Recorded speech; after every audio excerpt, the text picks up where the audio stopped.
ពុកអើយកូនស្ដាយ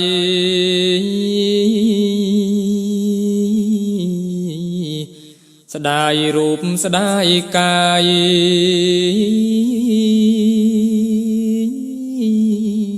ស្ដាយទាំងសង្ខារស្ដាយអ្នកមានគុណធ្ងន់លើលោកកាផ្ដល់ក្ដីកាក់រណា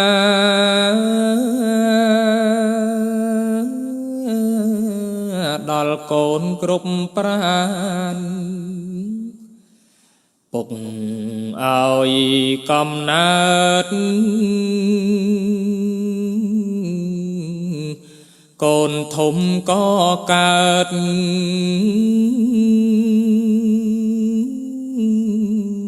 រងរឿងកើងថ្កានក៏ដោយសារពុកផ្ដល់ក្ដី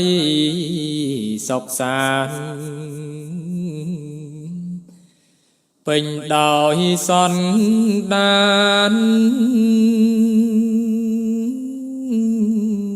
ទឹកចិត្តមេត្តាទុក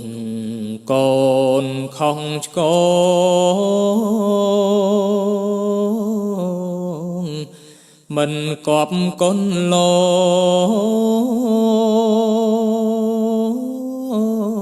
កអាក្រក់ម្ដេចម្ដាយពុកអនុគ្រោះមិនយកតងសាថែមទាំងវិចា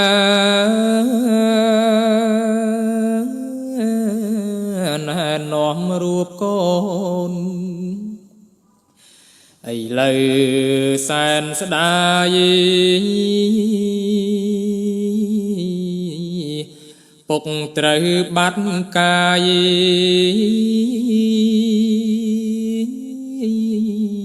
សង្ខារក៏សូនវិញ្ញាណរស័ព្ទផាត់ឆ្ងាយពីខ្លួនកូនប្រុសស្រីស្ងួនទូចសោកអាល័យកូនលែងឃើញពុក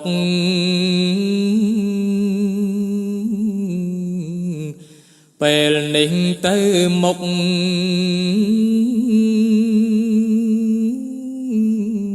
ខានស្ដាប់សំដីខានលើសំឡេងទូនមានយប់ថ្ងៃ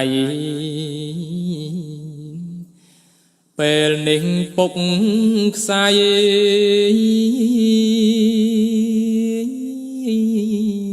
ចោលកូនទៅហើយ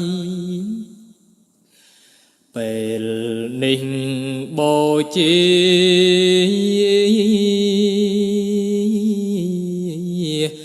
ពុកងាយបែកគ្នា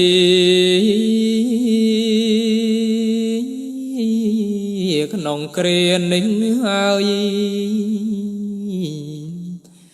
កូនចង់មើលមុខពុកលើកចុងក្រោយគ្មានសង្ឃឹមឡើយជួបពុកទៀតទេសូមវិញ្ញាណក្ខន្ធ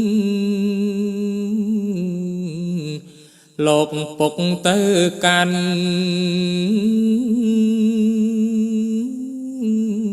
ភពថ្មីកំរេទានសិលបានសាងសល់ពីបបេសូមជួយដង្ហែ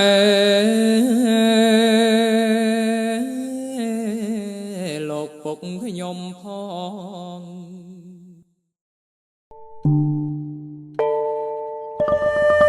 Thank you.